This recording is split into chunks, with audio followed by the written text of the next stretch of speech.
All right, we get back to this. Our focus for this morning, the bus rapid transport system in Johannesburg has been around for almost a decade now, and it was meant to transform the public transport system with better capacity as well as reliability. However, there are still some challenges there. The system has still not linked the biggest township of Soweto and the financial hub of Sandton. And there's my partner in news, Gareth Edwards, joining us live from Sandton as we turn our focus on the BRT system once more. Gareth, I mean, this is quite important to know because these are some of the promises made to the public, that there would be that, BRT system line to connect, Soweto and Sandton would make such a huge difference from those traveling as far as Soweto coming into the Soweto hub, the Sandton hub. But it's not looking as that's going to be anytime soon, is it? No, that's the problem. It's about when is this all going to take place, Tim? So quite right.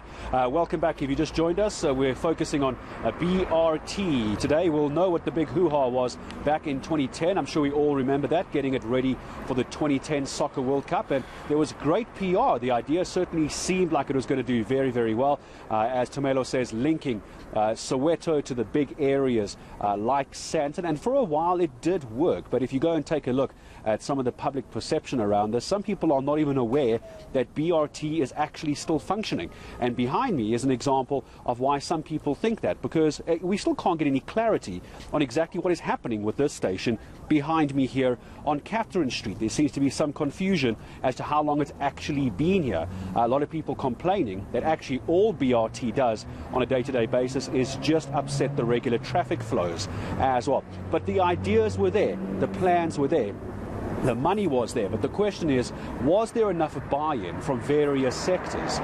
We heard from the BRT Association a little while ago, and they were saying that there are still plans in place, that there are still consultations ongoing, because one of the biggest industries they're going to have to deal with as well, and you'll see two of them driving past me right now, is the taxi industry as well. Also then we have the Gautrain buses. I've seen a few of those going around Sandton as well. So there is a lot of competition, and that's what I was trying to get out of the BRT Association, where post-COVID-19, with the cost of living, where does BRT fit into all of this? How is this going to help the regular consumer?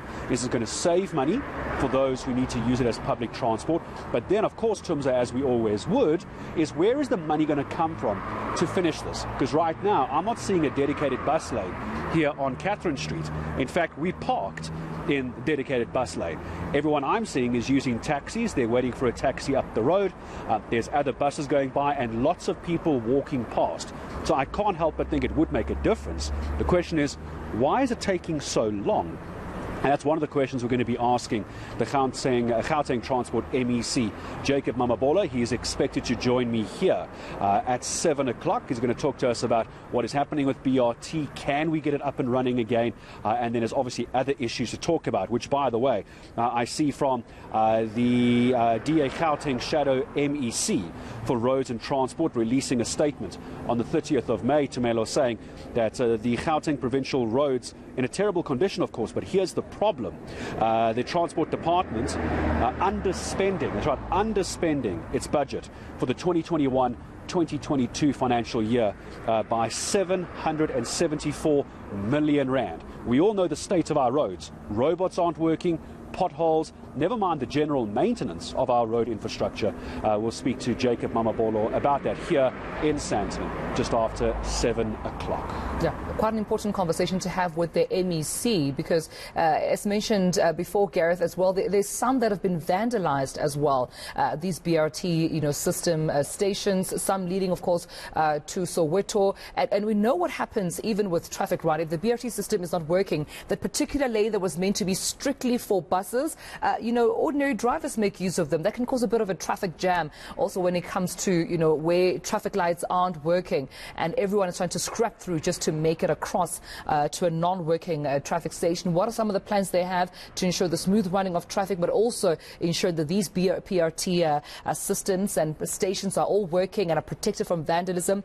I suppose we'll have to wait for the MEC to answer. My partner in news, Gareth Edwards, out for us in Sandton, of course, for all those questions and more. All right, for the meantime,